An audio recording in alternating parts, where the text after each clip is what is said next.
Kapiteni Ibrahim Traoré avuga ko ibintu by'ubwisanzure bwo kuvuga icyo umuntu atekereza cyose bidashoboka mu gihugu cye, aho yavugaga ko buri gihe iyo wumva ko ufite uburenganzira bwo kuvuga icyo utekereza cyose n'undi nawe aba afite ubwo burenganzira, bityo mwese mwavuga ibyo mushaka byose bikabyara akaduruvayo. Mu kuvuga biriya Kapiteni Traoré yarakomeje, nk'ubu muri iki cyumweru gishize abanyamakuru babiri muri batatu bajyanywe ku ngufu ku rugamba kurwana n'intagondwa zikora iterabwoba muri Burkina Faso mu mpera z'ukwezi kwa gatatu muri uyu mwaka barekuwe ku mugoroba wo kuwa kane w'icyumweru gishize, nk'uko byatangajwe kuwa gatanu n'itangazamakuru ryo muri Burkina Faso ndetse n'umwe mu bo mu muryango w'aba banyamakuru. Ku butegetsi bwa Ibrahim Traoré niko bigenda. Iyo utanze ibitekerezo binenga leta bigaragaza ko hari ibidakorwa neza, bakujyana ku rugamba kurwana n'abaterabwoba kugira ngo urebe ibyo leta urimo kunenga ihugiyemo. Usibye aba banyamakuru, mu mwaka ushize hari n'umuganga wanenze imikorere ya leta maze bamwohereza ku rugamba amara igihe kugira ngo amenye ibyo leta ikora neza. Perezida w'ishyirahamwe ry'abanyamakuru bo muri Burkina Faso AJB witwa Gezuma Sanogo hamwe n'umwungirije Bukari Uwoba bashimuswe n'abantu bambaye imyambaro ya gisirikari banafite imbunda. Hari nyuma y'uko aba banyamakuru bari baherutse kwamagana ku mugaragaro igabanywa ry'ubwisanzure bwo gutanga ibitekerezo muri Burkina Faso ndetse n'ubwisanzure bwo gutangaza amakuru. Banenga ibi bavuga ko bikomeje gukorwa na leta y'inzibacyuho kandi ko bigomba guhinduka. Hashize iminsi ibiri undi munyamakuru wa gatatu witwa Luc Pagbelgem nawe yarashimuswe azira kuba yarakoze inkuru ku byo bagenzi be bari batangaje. Aba banyamakuru uko ari batatu bongeye kugaragara nyuma y'iminsi mike mu mashusho yabagaragazaga batangaza amakuru ku ishusho y'ukuri iri ku rugamba rwo kurwanya iterabwoba ry'intagondwa. Bari boherejwe ku rugamba aho ingabo za leta zirimo kurwana n'abaterabwoba, noneho bategekwa gutangaza amakuru y'uburyo urugamba rumeze nk'abantu barwibereyeho. Ubwo abantu bose bahise bamenya ko abo banyamakuru bari ku rugamba. Ntawongeye kubaca iryera kugera ejo bundi mu mpera z'icyumweru gishize kuwa kane, aho televiziyo yigenga ya BF1 ikoresha umwe muri abo banyamakuru yatangazaga ko uyu munyamakuru wayo yagarutse.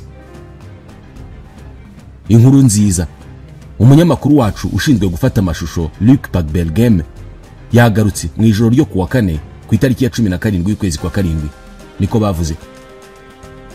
Mu itangazo umuryango mpuzamahanga wita ku burenganzira bw'abanyamakuru Reporters Sans Frontières RSF watangaje ko ishimiye cyane kumenya ko abanyamakuru Bukari Uwoba na Luc Pagbelgem bameze neza kandi bongeye kuba bari kumwe n'imiryango yabo. RSF yakomeje ivuga ko abanyamakuru batagombaga na rimwe gushimutwa ngo bahatirwe kujya mu gisirikare mu gihe cy'amezi hafi 4. Uyu muryango wanibukije ko Gezuma Sanogo, perezida w'ishyirahamwe ry'abanyamakuru ba Burkina Faso AJB, akiri mu mubare w'ababuriwe irengero kandi ko bizwi ko nawe yashimuswe n'igisirikare. Hari n'abandi banyamakuru n'abaharanira uburenganzira bwa rubanda bashimuswe n'ubutegetsi bwa gisirikari bazira amagambo batangaje arwanya ubutegetsi. RSF isaba ubuyobozi gushyira imbaraga zose mu gushaka no kugarura Serge Oulone, Adama Bayala na Alain Traoré, nabo batawe muri yombi kuva kera, bamwe bakaba bamaze imyaka batavugisha imiryango yabo. Leta ya gisirikare iyobowe na Kapiteni Ibrahim Traoré wagiye ku butegetsi nyuma ya kudeta mu kwa 9 mu 2022 yashyizeho itegeko rivuga ko kurwanya iterabwoba ari inshingano za buri wese, ko buri wese agomba kugira uruhare mu kugarura umutekano w'igihugu, kandi ishyiraho umutwe w'abakorerabushake bajya mu gisirikare kurwanya izi ntagondwa. Abo bakorerabushake nibo bashyirwamo n'abatishimiwe na leta cyangwa se abakekwaho ibyaha. Bamwe mu banenga ubutegetsi bwa Burkina Faso bavuga ko iri tegeko rikoreshwa mu gucecekesha abantu batavuga rumwe n'ubutegetsi, bagategekwa kujya ku rugamba ku ngufu. Ku munsi wakurikiye gushimutwa kw'abari abayobozi babiri b'ishyirahamwe ry'abanyamakuru ba Burkina Faso ku itariki ya 25 y'ukwa gatatu, ubutegetsi bwatangaje ko busheshe iryo shyirahamwe ku mpamvu z'amategeko. Mu cyumweru gishize abandi bantu 4 bari barashimuswe mu mezi menshi ashize bazira gutanga ibitekerezo bikarishye ku butegetsi bararekuwe. Muri bo harimo Kanifala Sere, ni umusesenguzi w'icyamamare cyane kuri televiziyo yigenga ya BF1. Uyu yashyize mu majwi ukuri ko amashusho yagaragazaga perezida wa Repubulika ya Burkina Faso Kapiteni Ibrahim Traoré arimo gutanga amaraso nyuma y'iminsi 2 gusa habaye igitero cy'igisasu hafi y'ingoro y'umukuru w'igihugu wa Gadugu. Abasirikare benshi barimo n'abakuru barimo wahoze ayobora gendarmerie Evrard Somda nabo barafunzwe, bose bashinjwa gushaka gucura umugambi cyangwa se guhungabanya inzego za Repubulika.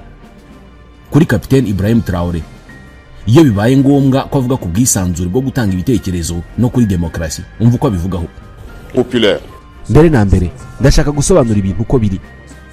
Ntabwo turi muri demokarasi, turi mu mpinduramatwara y'abaturage ishingiye ku iterambere ry'umurongo nyawo. Buri wese akwiye kubyumva.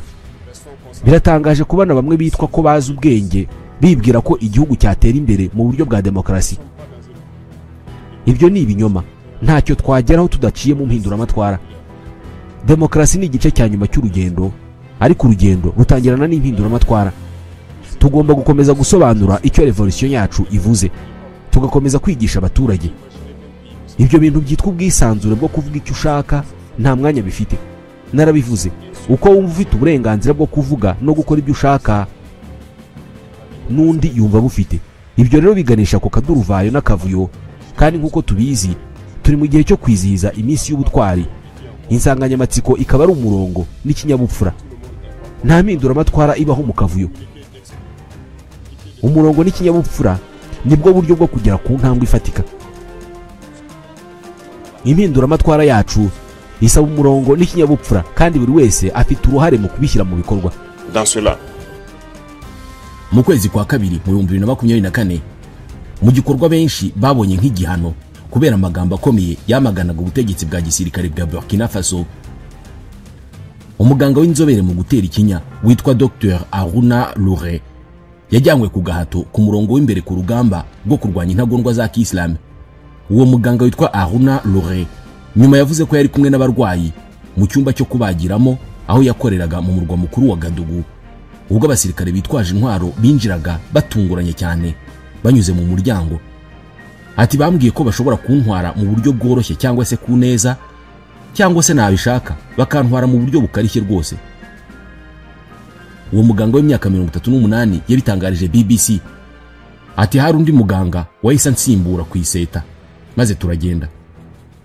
Aba basirikare bamwinjije ku ngufu mu modoka ya gisirikare maze bamujyana mu kigo cy'imyitozo ya gisirikare kiri kure cyane mu ntera y'ibirometero bibarirwa mu magana.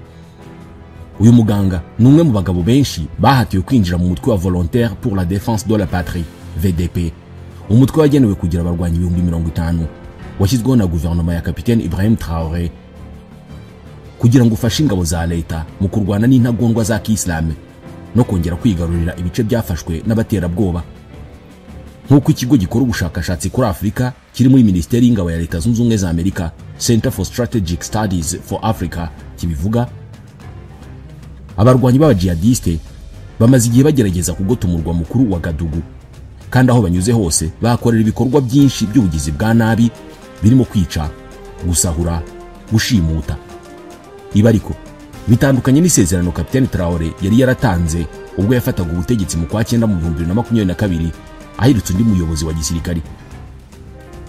Yari yavuze ko agomba kuba yagaruye umutekano mu gihugu mu mezi 2 cyangwa 3, kandi ko azasubiza ubutegetsi abasivile bitarenze ukwezi kwa 7 mu 2024. Nyamara Kapiteni Traoré ari nawe muyobozi muto ku mugabane wa Afurika mu myaka, yahinduye ibyo yari yarasezeranyije.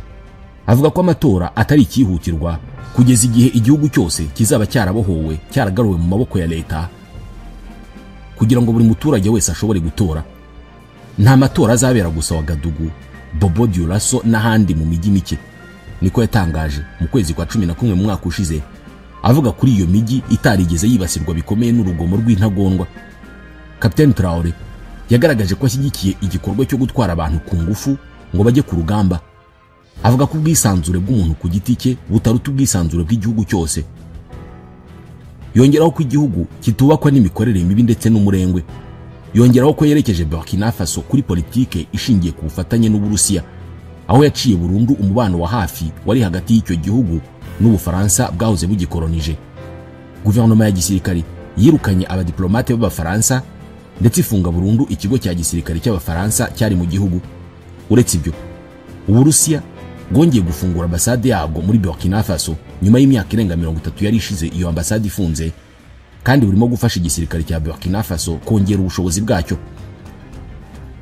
Ishyirwa rya Dr Aruna Lure mu mutwe wa VDP ryabaye mu kwezi kwa 9 mu 2024 hashize hafi amezi 5 leta ya gisirikare itangaje iteka riyemerera gufata ku gahato umuntu wese w'imyaka iri hejuru ya 18 ngo ajye kurwanya abaterabwoba.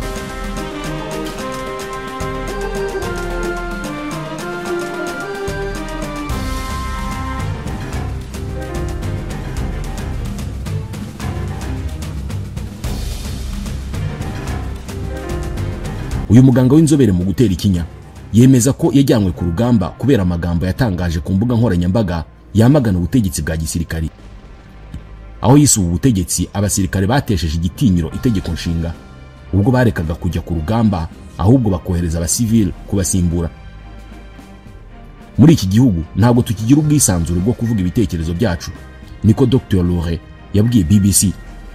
Ibyatangajwe na Dr Lure byashimangiwe na Human Rights Watch, umuryango uharanira uburenganzira bwa muntu, wavuze muri raporo yawo yo mu kwa 11 mu mwaka ushize ku butegetsi bwa Capitaine Traoré burimo gukoresha iri teka ryo kohereza ku ngufu abantu mu gisirikari nk'intwaro yo gucecekesha abatavuga rumwe nabwo. Ni ukuri ku butegetsi bwa Burkina Faso buri mu ntambara ifite ishingiro, ariko kuyikoreshamo igitugu n'akarengane nabyo si wo muti, niko Ilaria Alegrozi, umwe mu bashakashatsi bakuru muri Human Rights Watch yabivuze. Human Rights Watch n'andi matsinda yita ku burenganzira bwa muntu avuga ko ibyo Dr Lure yahuye nabyo ngo atari ibyihariye.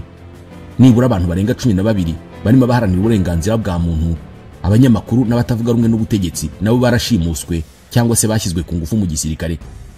Muri abo harimo Daouda Diallo, umuganga washinze ihuriro ryita ku burenganzira bwa muntu mu 2019 rigamije gukusanya ibimenyetso by'ihohoterwa rikorwa n'impande zose ziri mu ntambara muri Burkina Faso.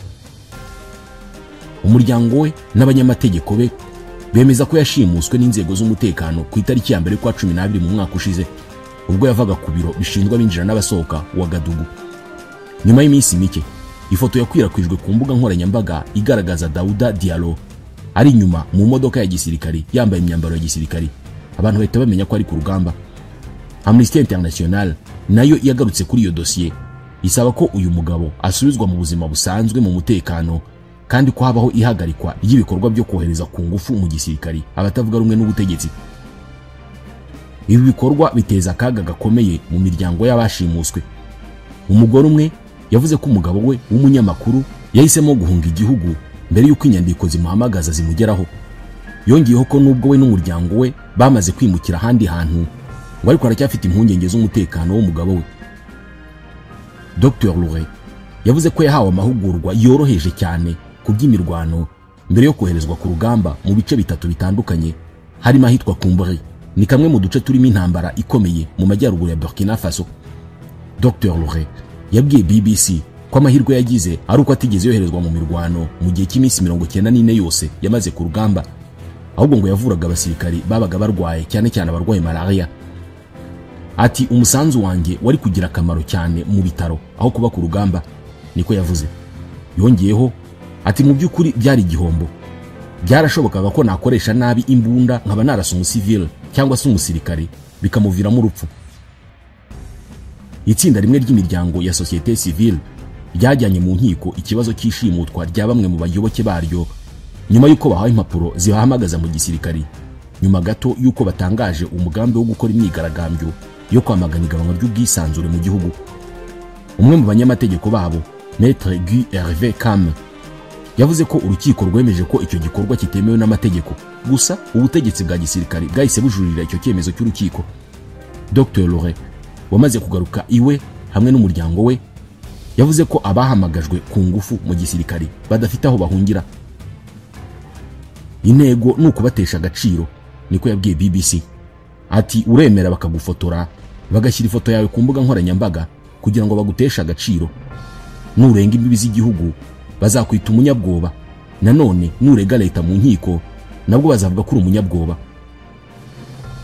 Nubwo yahuye n'aya makuba, Dr Lure ntabwo yerekeye gukoresha imbuga nkoranyambaga kandi aracyafite icyizere ku hazaza ha Burkina Faso. Ati bitugoye ntabwo ari urugamba ubwarwo, ahubwo ni uburyo leta iyobora igihugu muri rusange. Ruswa, kunyereza umutungo no guha imyanya abantu hagendewe ku cyene wabo, byose ntabwo bibera ku rugamba, bibera Ouagadougou, niko yasobanuye. Yongeraho ati ibi bibazo biraduha amahirwe yo kumva ingaruka z'amacakubiri yacu. Ati ndahamya ko nk'igihugu tuzongera tukazamuka tukisuganya.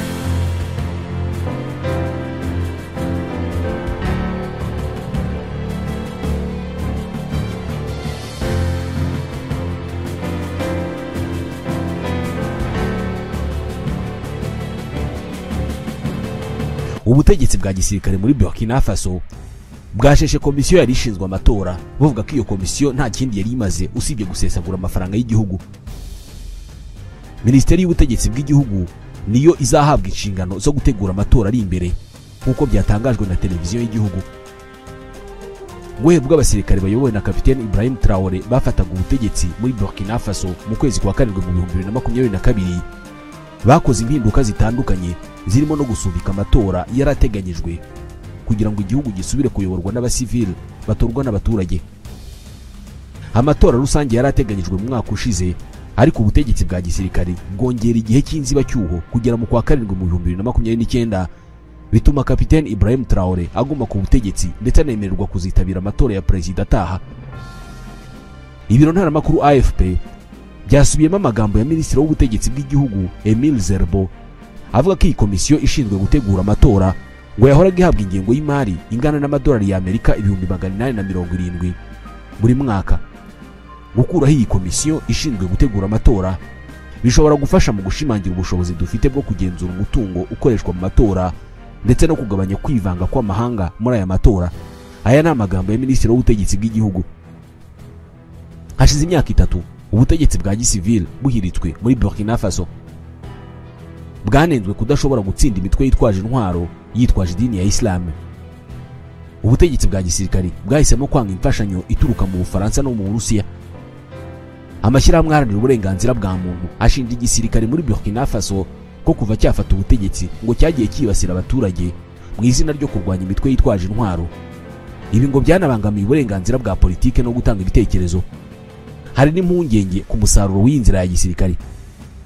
Mu gihembwe cya mbere cy'umwaka wa 2025, umutwe w'iterabwoba witirira idini ya Islam witwa Jinim watangaje ko wakoze ibitero birenga 280 muri Burkina Faso, umubare wikubye kabiri ugereranyije n'ibitero byabaye mu mwaka wose wa 2024, nk'uko byagaragajwe n'ibarura BBC yabashije gusesengura.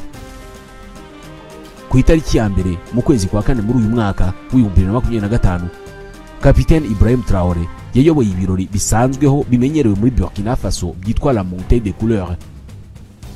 Muri ibyo birori yavugiyemo imbwirwaruhame irimo kugarukwaho uyu munsi nyuma yo gusesa iyi komisiyo y'amatora. Yavuze ko igihugu cye kitagendera kuri demokarasi kubera ko nta gihugu na kimwe kigeze gitera imbere kigendera kuri demokarasi.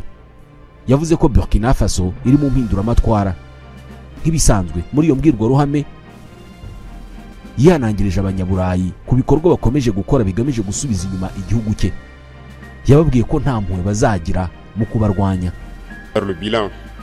Bavandimwe muraho, uyu munsi ni itariki itangira igihembwe cya kabiri cy'umwaka wa 2025, bityo ikaba inasoza igihembwe cya mbere. Ntekereza ko abakuru b'ibiro n'abayobozi b'amashami na za serivisi zitandukanye bose babashije gukora isesengura ry'ibyagezweho mu gihembwe cya mbere ndetse no kwiyemeza ibikwiye kugerwaho mu gihembwe cya kabiri. Muri rusange ndibwira ko igitekerezo cyo kwitanga no guhora dutanga ibiruta ibyo dusabwa tubifitiye ubushake kubw'ineza y'abaturage bacu n'icyubahiro cy'igihugu cyacu kigomba gukomeza kudutera imbaraga. Niyo mpamvu jishikariza buri wese gushyiraho umurongo mushya w'ubuzima muri iki gihembwe cya kabiri, agatanga ibyo ashoboye byose mu kazi ke no mu buzima busanzwe kugira ngo igihugu cyacu gikomeze gusagamba. Ku bijyanye n'ingabo ziri ku rugamba, ndashimira byimazeyo akazi k'indashyikirwa zakoze mu bihe bishize. Twabashije gutera intambwe ishimishije mu kurwanya umwanzi, dufata uduce twinshi twari twarigaruriwe n'iterabwoba mu myaka 4 cyangwa 5 ishize. Ubu turagenzura tumwe muri utwo duce, naho utundi turi mu cyiciro cyo gukomeza kurwanira kutugenzura. Ariko ndibutsa abari mu duce dufite ituze ry'agateganyo ko bagomba guhora bari maso. Umwanzi afite amayeri menshi, kandi iyo abantu batangiye kwinezeza cyangwa kwirara nibwo batungurwa. ndasaba buri wese uri ahari ituze kudacika intege no kudasinzira, ahubwo akomeze akanguke abe maso. Ndahamagarira kandi abandi baturage b'igihugu cyane cyane abakozi kongera imbaraga zabo kugira ngo umwaka wa 2025 uzasiga ibisubizo by'intsinzi ku rwego rwose. Ku baturage muri rusange ndabashishikariza kuguma bari maso. Ubu ngubu kurusha ikindi gihe cyose abanzi b'igihugu cyacu barimo gukora cyane kandi murabibona. Bamaze iminsi bateraniye hamwe. Intego yabo ni ugusubiza Burkina Faso mu bihe nk'ibyo mu 1987. Ariko ntidukwiye kwibagirwa ko ibihe byahindutse. Turi ku murongo w'intambara kandi turabiteguye. Abacanshuro babo n'ibikorwa byabo turabizi kandi ndabivuga nkomeje. Nta mpuhwe tuzabagirira. Bazarushaho kuza ariko Burkina Faso izakomeza inzira yayo. Niyo mpamvu ubwo nari Zinyare navuze ko buri wese agomba kwitwararika no kutemerera ababashuka kubayobya. Nk'uko mubibona, ibikoresho byabo ni ukugoreka amakuru, gushuka abantu no kubangamira gahunda z'igihugu. Buri wese akwiye kugumana ituze, agaharanira intego zacu kandi ntakurwe ku murongo n'amagambo cyangwa se ibikorwa by'abashukanyi. Nabo bazagwaho batazagirirwa imbabazi. Abashukika niba bandi bifitiye irari bashaka byose ku nyungu zabo, nibo bashobora kugwa mu mitego yabo banzi bacu. Mbere na mbere ndashaka gusobanura ibintu uko biri.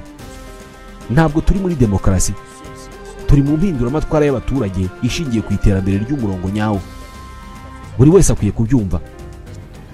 Biratangaje kubona bamwe bitwa ko bazi ubwenge bibwira ko igihugu cyatera imbere mu buryo bwa demokarasi. Ibyo ni ibinyoma. Ntacyo twageraho tudaciye mu mpinduramatwara. Demokarasi ni igice cya nyuma cy'urugendo, ariko urugendo rutangirana n'impinduramatwara. Tugomba gukomeza gusobanura icyo revolution yacu ivuze, tugakomeza kwigisha abaturage. Ibyo bintu byitwa ubwisanzure bwo kuvuga icyo ushaka nta mwanya bifite. Narabivuze, uko wumva ufite uburenganzira bwo kuvuga no gukora ibyo ushaka, n'undi yumva bufite. Ibyo rero biganisha ku kaduruvayo n'akavuyo, kandi nk'uko tubizi turi mu gihe cyo kwizihiza iminsi y'ubutwari. Insanganyamatsiko ikaba ari umurongo n'ikinyabupfura. Nta mpinduramatwara ibaho mu kavuyo. Umurongo n'ikinyabupfura nibwo buryo bwo kugera ku ntambwe ifatika. Impinduramatwara yacu isaba umurongo n'ikinyabupfura kandi buri wese afite uruhare mu kubishyira mu bikorwa. Mufati iyi revolution nk'iyanyu. Bamwe bamaze imyaka 2 bayigenderamo kubera amahirwe. Turi mu nyanja irimo imiyaga myinshi ikomeye. Turi muri byinshi bitoroshye. Abo bantu b'intege nke ntibazashobora gukomeza. Bazagenda bagwa mu mazi uko bigenda bikomera kandi muzabibona. Ariko twe tuzakomeza. Inyuma y'iyo miyaga hari amahoro. Ndongera kubibutsa, mujye mwitonda kubera ko umwanzi ahora ashaka abamuha amakuru bamufasha kwangiza igihugu cyacu. Mu minsi ishize hafashwe abahemu, kandi iyo mbivuze bivugira ku mugaragaro muhari mwese. Mu minsi ishize bafashe abakorera za ambasade z'ibihugu by'abakoloni ziri hano muri Burkina Faso. Bamwe barafashwe, abandi turacyabashakisha. Hari abari mu nzego za leta, hari abari mu miryango itari iya leta, hari abari mu mashyaka ya politike. Bashuka abandi kugira ngo babajyane mu nzira zigamije gusenya igihugu cyacu. Iyo tubafashe nibwo dusanga koko bari abatasi b'ibihugu by'abo bakoloni.